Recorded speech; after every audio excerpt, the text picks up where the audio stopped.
Think Linux is just for geeks? Think again. Linux isn't just an operating system, it's a fortress. Here's why. First up, open source means anyone can inspect its code.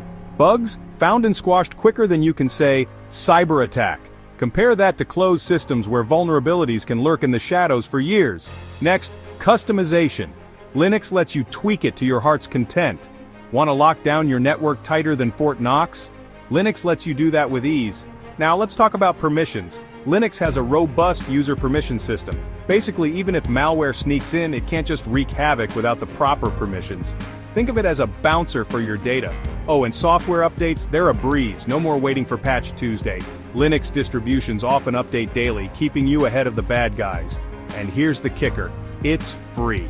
You get all these security features and more without spending a dime. More money for pizza, right? So, whether you're a budding hacker or just want to keep your data safe, Linux is the way to go.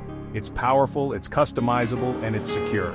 Ready to join the Linux revolution? Hit that like button, subscribe, and let's make the digital world safer together. Thanks for watching, and remember, in the world of cybersecurity, Linux reigns supreme.